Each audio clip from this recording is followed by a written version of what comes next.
Hello friends, welcome back to my channel. तो दोस्तों, आज की जो वीडियो है, इस वीडियो में हम भारतीय राष्ट्रीय आंदोलन के महत्वपूर्ण प्रश्नों को देखेंगे। इस वीडियो में हमने जो प्रश्नों को लिया है वह सभी प्रश्न आपके एग्ज़ाम के पॉइंट ऑफ व्यू से बहुत ही इम्पोर्टेंट हैं।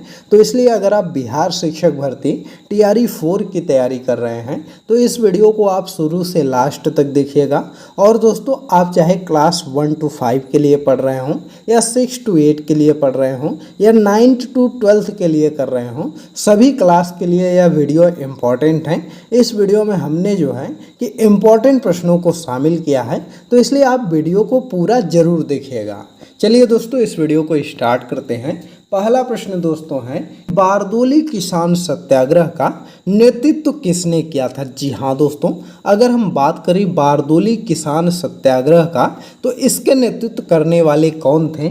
महात्मा गांधी जी थे, वल्लभ भाई पटेल थे, जवाहरलाल नेहरू जी थे कि मोहनलाल पा थे? तो देखिए, इसके सही आंसर की बात करें तो जो बारदोली किसान सत्याग्रह के नेतृत्व करने वाले थे वह आपके वल्लभ भाई पटेल थे। जी हाँ दोस्तों, वल्लभ भाई पटेल ने यहाँ पर किसानों की तरफ से नेतृत्व किया था। और उस समय क्या हुआ था कि जब वह वहाँ पर नेतृत्व कर रहे थे तो वहाँ की जो महिलाएं थीं उन्होंने जो है कि सरदार वल्लभ भाई पटेल को सरदार की उपाधि से नवाजा था। तो इसको आप याद रखिएगा, इनका नाम वल्लभ भाई पटेल ही था। सरदार जो है कि इनको उपाधि मिली थी। और किसने दिया था उपाधि? तो बारदोली की जो महिलाएं थीं उन्होंने इनको उपाधि दी थी। तो इसको याद रखिएगा। अगला प्रश्न है कि नेहरू समिति के सदस्य कौन नहीं थे? तो देखिए, अगर हम बात करें नेहरू समिति के सदस्य की, तो इसमें जो ऑप्शन दिया गया है, सुभाष चंद्र बोस, तेज बहादुर सप्रू, जवाहरलाल नेहरू, शोएब कुरैशी दिया गया है। तो यहाँ पर अगर हम बात करें तो जो आपके सुभाष चंद्र बोस थे यह नेहरू समिति के सदस्य थे।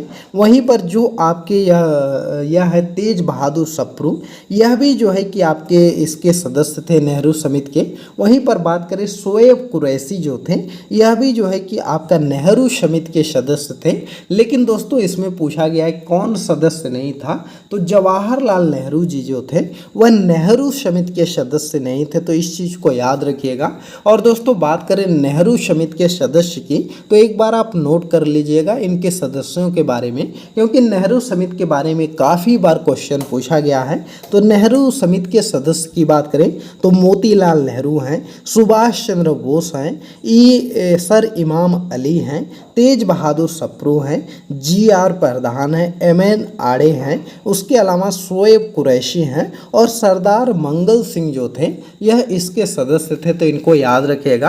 वैसे ज़्यादा इम्पोर्टेंट यही है कि आप मोतीलाल नेहरू जी के बारे में याद रखिएगा, सुभाष चंद्र बोस जी के बारे में याद रखिएगा और तेज बहादुर सप्रू, और जो है कि आपके जो शोएब कुरैशी जी हैं उनके बारे में याद रखिएगा। बाकी यह याद रखिएगा कि यहाँ पर जवाहरलाल नेहरू इसके सदस्य नहीं हैं, तो इसको याद रखेंगे। अगला प्रश्न देखते हैं। अगला प्रश्न है कि नेहरू रिपोर्ट कब प्रकाशित हुई?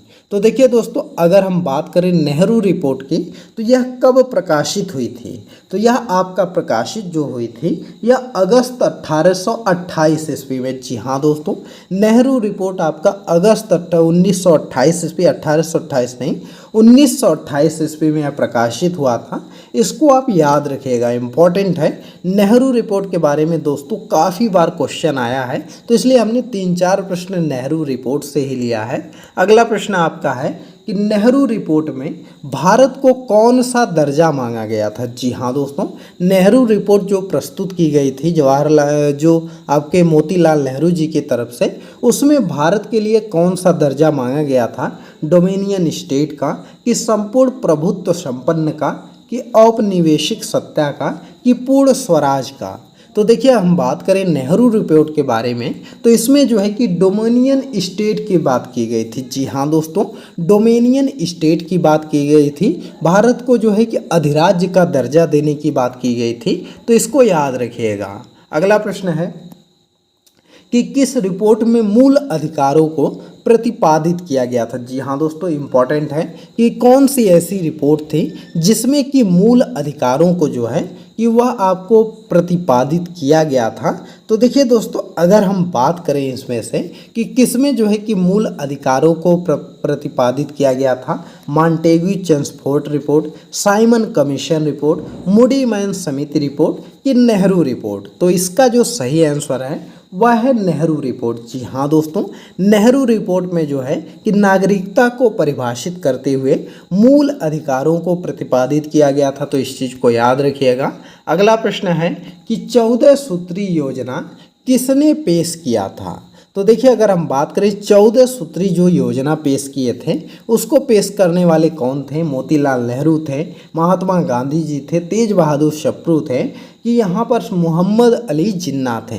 तो देखिए, अगर हम सही आंसर की बात करें तो जो 14 सूत्री योजना प्रस्तुत करने वाले थे वह मोहम्मद अली जिन्ना थे। जी हाँ दोस्तों, मोहम्मद अली जिन्ना ने दिसंबर 1929 में जो है कि 14 सूत्री योजना को पेश किया था, तो इसको याद रखिएगा। अगला प्रश्न आपका है कि कांग्रेस के किस अधिवेशन में पूर्ण स्वराज को लक्ष्य घोषित करने के लिए प्रस्ताव पारित किया गया था। तो कौन सा ऐसा अधिवेशन था जिसमें कि यह कहा गया था कि अब भारत को अधिराज्य का दर्जा नहीं चाहिए, अब पूर्ण जो है कि स्वराज्य का दर्जा चाहिए। तो कौन सा ऐसा अधिवेशन था? तो वह जो अधिवेशन हुआ था दोस्तों, वह लाहौर का अधिवेशन था, और यह अधिवेशन आपका 1929 ईस्वी में लाहौर में हुआ था, जहां पर जो है कि यह निर्धारित किया गया कि अब हमको अंग्रेजी सरकार से जो है वह अधिराज्य का दर्जा नहीं चाहिए। जैसा कि नेहरू रिपोर्ट में बात की गई थी कि अधिराज्य का दर्जा चाहिए, तो अब जो है कि हमको अधिराज्य का दर्जा नहीं चाहिए, हमको जो है कि पूर्ण स्वराज का दर्जा चाहिए। तो ऐसी बात किया गया था लाहौर अधिवेशन में, तो इसको याद करिएगा। और लाहौर अधिवेशन के अध्यक्ष कौन थे? तो लाहौर अधिवेशन के अध्यक्ष की बात करें तो जवाहरलाल नेहरू इसके अध्यक्ष थे, तो इसको भी याद रखिएगा। दोस्तों, वीडियो कैसी लग रही है कमेंट करके बताइएगा। वीडियो पसंद आ रही हो तो लाइक करिए, चैनल पर नए हैं तो चैनल को भी सब्सक्राइब कर दीजिए। और दोस्तों, हमारा एक टेलीग्राम चैनल भी है जिसका कि लिंक इस वीडियो के डिस्क्रिप्शन में है, तो वहाँ से जा कर के हमको टेलीग्राम पर भी फॉलो कर दीजिए। तो चलिए, अगला प्रश्न आपका दिया गया है कि कांग्रेस का लाहौर अधिवेशन का अध्यक्ष कौन था। देखिए, वही प्रश्न आ गया, अभी हमने आपको एक्सप्लेन किया कि जो कांग्रेस का लाहौर अधिवेशन हुआ था उसके अध्यक्ष आपके कौन थे।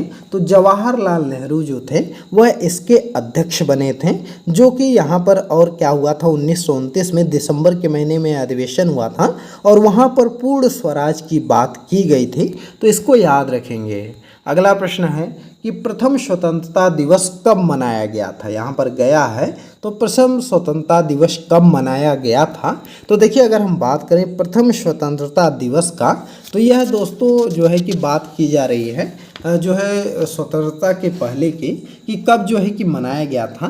तो यह मनाया गया था 26 जनवरी 1930 को। जी हाँ दोस्तों, 26 जनवरी 1930 को जो है कि वह उस दिन झंडा फहराया गया था, तभी से जो है कि स्वतंत्रता दिवस पहली बार मनाया गया था। और इसलिए जब भारत जब स्वतंत्र हुआ तो उसके बाद 26 जनवरी को हम लोग क्या मनाते हैं, आप लोग कमेंट करके बताइए कि गणतंत्र दिवस जो है कि हम लोग मनाते हैं, तो इसको याद रखेंगे।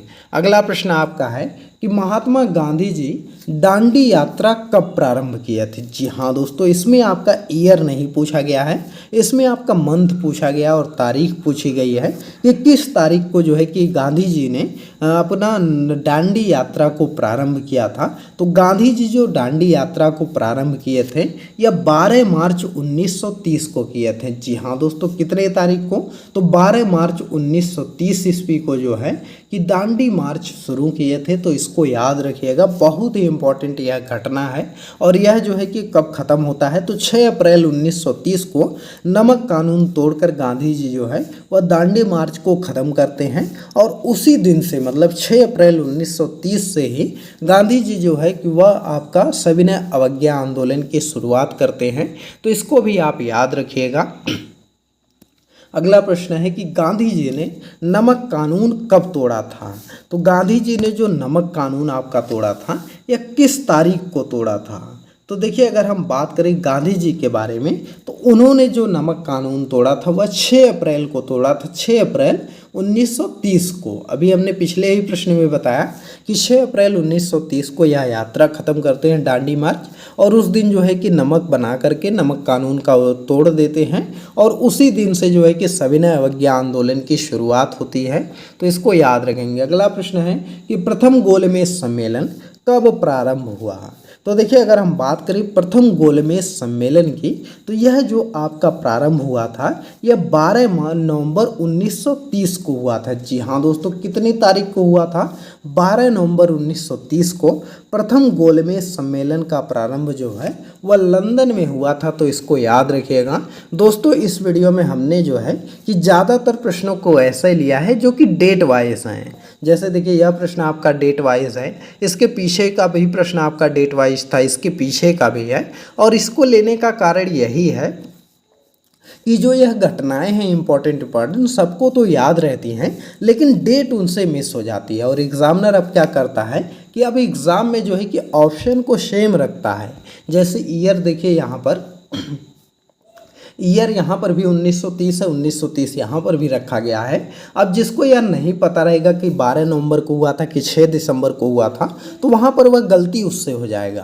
तो इसलिए एग्जामिनर जो है कि अब कंपटीशन काफ़ी हाई हो गया है, तो ऐसे में एग्जामिनर जो है पेपर को कठिन बनाने के लिए इस तरह के क्वेश्चंस पूछ ले रहे हैं। तो इसलिए हमने ज़्यादातर जो है कि डेट वाइज क्वेश्चन को फोकस किया है इस वीडियो में। तो इसको आप अच्छे से देखिएगा, और ज़्यादा आपसे रिक्वेस्ट है कि वीडियो को 2-3 बार रिपीट करके देख लिया करिए, जिससे कि आपको सब चीज़ें याद हो जाएं। और शॉर्ट नोट्स तो आप बना ही रहे होंगे, शॉर्ट नोट जरूर बनाइएगा। अगला प्रश्न है कि गांधी इरविन समझौता कब हुआ था। तो गांधी इरविन समझौता के बारे में अगर हम बात करें, तो यह जो आपका होने वाला था यह 5 मार्च 1931 को हुआ था। जी हाँ दोस्तों, गांधी इरविन समझौता आपका 5 मार्च 1931 को हुआ था। अगला प्रश्न आपका है कि द्वितीय गोलमेज सम्मेलन कब आयोजित हुआ था। तो देखिए, अगर हम बात करें द्वितीय गोलमेज सम्मेलन के बारे में, तो यह जो आपका आयोजित होने वाला था यह हुआ था 7 सितंबर से लेकर के 1 दिसंबर 1931 तक। जी हाँ दोस्तों, 7 सितंबर से लेकर के 1 दिसंबर 1931 तक जो है यह द्वितीय गोलमेज सम्मेलन हुआ था। और द्वितीय गोलमेज सम्मेलन में ही गांधी जी जो है वह भाग लिए थे। कांग्रेस की तरफ से भाग लेने वाले गांधी जी ही थे, और सिर्फ वही एक अधिवेशन जो सम्मेलन था जिसमें कि गांधी जी ने भाग लिया था और कांग्रेस ने भाग लिया था। बाकी न तो पहले गोलमेज सम्मेलन में न कांग्रेस ने भाग लिया था, और न ही तीसरे गोलमेज सम्मेलन में कांग्रेस ने भाग लिया था, न ही गांधी जी ने लिया था। और दोस्तों, एक प्रश्न पूछ लेता है कि कौन सा ऐसा व्यक्ति था जिन्होंने तीनों गोलमेज सम्मेलन में भाग लिया था। तो वह आपके डॉक्टर भीमराव अंबेडकर जी थे, जिन्होंने तीनों गोलमेज सम्मेलन में भाग लिया था। अगला प्रश्न है कि सांप्रदायिक निर्णय कब घोषित किया गया था। तो सांप्रदायिक निर्णय की अगर हम बात करें, तो यह जो घोषित किया गया था यह 16 अगस्त 1932 को किया गया था। जी हाँ दोस्तों, 16 अगस्त 1932 को जो है कि प्रधानमंत्री रैमजे मैकडोनाल्ड ने जो है वह अपना सांप्रदायिक निर्णय को घोषित किया था। तो इसको याद रखिएगा। अगला है, सांप्रदायिक निर्णय का क्या उद्देश्य था। सांप्रदायिक निर्णय के बारे में अगर हम उद्देश्य की बात करें, तो इसका जो उद्देश्य था वह था पृथक निर्वाचन मंडल। जी हाँ दोस्तों, सांप्रदायिक निर्णय का जो उद्देश्य था वह पृथक निर्वाचन मंडल था। तो इसको याद रखिएगा। अगला है, पूना पैक्ट कब हुआ था। तो पूना पैक्ट के बारे में अगर हम बात करें, तो यह आपका कब हुआ था। तो पूना पैक्ट आपका 24 सितंबर 1932 को हुआ था। जी हाँ दोस्तों, पूना पैक्ट 24 सितंबर 1932 को हुआ था। यह गांधी जी और अंबेडकर जी के बीच में हुआ था पूना पैक्ट, और कहाँ पर, तो यरवड़ा जेल में हुआ था। तो इसको भी आप याद रखिएगा। पूना पैक्ट गांधी जी और अंबेडकर जी के बीच में हुआ था। अगला है, भारत छोड़ो प्रस्ताव कब पास किया गया। तो भारत छोड़ो प्रस्ताव के बारे में अगर हम बात करें, तो यह जो आपका पास किया गया था यह 8 अगस्त 1942 को किया गया था। जी हाँ दोस्तों, 8 अगस्त 1942 को महात्मा गांधी जी की सलाह से जो है बम्बई से कांग्रेस ने भारत छोड़ो का प्रस्ताव पास किया था, और उसी दिन से भारत छोड़ो आंदोलन की शुरुआत हुई थी। और इसी में गांधी जी ने करो या मरो का नारा दिया था। अगला प्रश्न है कि महात्मा गांधी जी का जन्म कहाँ हुआ था। तो महात्मा गांधी जी के अगर हम जन्म की बात करें तो उनका जन्म आपका पोरबंदर में हुआ था। इनका जन्म जो है कि गुजरात के पोरबंदर नामक स्थान पे हुआ था 2 अक्टूबर 1869 को। जी हाँ दोस्तों, कितने तारीख को हुआ था तो 2 अक्टूबर 1869 ईस्वी को जो है गांधी जी का जन्म हुआ था। अगला प्रश्न है कि महात्मा गांधी जी के पिता कौन थे। तो महात्मा गांधी जी के अगर हम पिता के बारे में बात करें तो इनके जो पिता थे वह करमचंद गांधी थे। जी हाँ दोस्तों, करमचंद गांधी किनका नाम था तो महात्मा गांधी जी के पिता थे। अगला है महात्मा गांधी जी दक्षिण अफ्रीका कब गए हैं। तो देखिए, अगर हम दक्षिण अफ्रीका की बात करें तो महात्मा गांधी जी जो दक्षिण अफ्रीका गए थे यह आपका गए थे 1893 ईस्वी में। जी हाँ दोस्तों, 1893 ईस्वी में गांधी जी जो है कि वकालत की प्रैक्टिस करने के लिए वह आपका अफ्रीका गए थे, तो इसको याद रखिएगा। दोस्तों, गांधी जी के बारे में बहुत से प्रश्न पूछता है तो इनके बारे में अच्छे से ज़रूर पढ़ लीजिएगा। और एक प्रश्न आता है कि गांधी जी भारत कब लौटे थे। तो गांधी जी जो भारत वापस आए थे या 1915 ईस्वी में वापस आए थे और 9 जनवरी को आए थे। और 9 जनवरी को आए थे इसलिए 9 जनवरी को जो है हम लोग प्रवासी दिवस के रूप में मनाते हैं। और कब से प्रवासी दिवस मनाया जाता है तो 2003 से प्रवासी दिवस मनाया जाता है। अगला प्रश्न है महात्मा गांधी जी की हत्या कब हुई थी। तो महात्मा गांधी जी की अगर हम हत्या की बात करें तो इनकी जो हत्या है यह 30 जनवरी 1948 को हो गई थी। जी हाँ दोस्तों, 30 जनवरी 1948 को नाथूराम गोडसे ने जो है कि गोली मार करके गांधी जी की हत्या कर दी थी। अगला प्रश्न है कि बाल गंगाधर तिलक का जन्म कहाँ हुआ था। तो बाल गंगाधर तिलक के बारे में अगर हम बात करें तो इनका जो जन्म है यह 23 जुलाई 1856 ईस्वी को महाराष्ट्र के रत्नागिरी नामक ज़िले में हुआ था। जी हाँ दोस्तों, इस चीज़ को पूरा अच्छे से याद रखिएगा कि बाल गंगाधर तिलक जी का जो जन्म है वह 23 जुलाई 1856 कब हुआ था। 23 जुलाई 1856 को आपका वहाँ महाराष्ट्र के रत्नागिरी नामक ज़िले में जो है कि इनका जन्म हुआ था, तो इसको याद रखिएगा।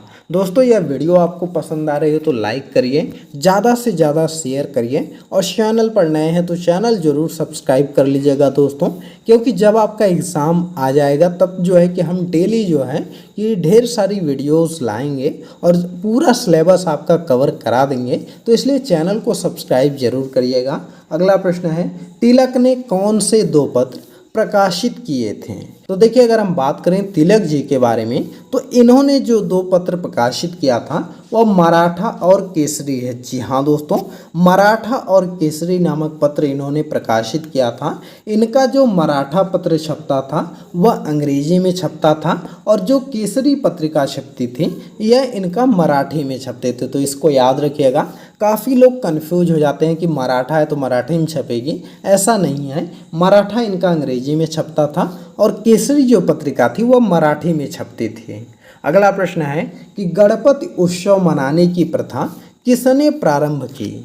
तो देखिए, अगर हम बात करें तो गणपति उत्सव मनाने का जो प्रथा है इसको शुरू करने वाले बाल गंगाधर तिलक थे। जी हाँ दोस्तों, बाल गंगाधर तिलक ने ही जो है वह महाराष्ट्र में गणपति उत्सव और शिवाजी उत्सव मनाने की प्रथा को प्रारंभ किया था, तो इसको याद रखिएगा, मोस्ट इम्पॉर्टेंट है।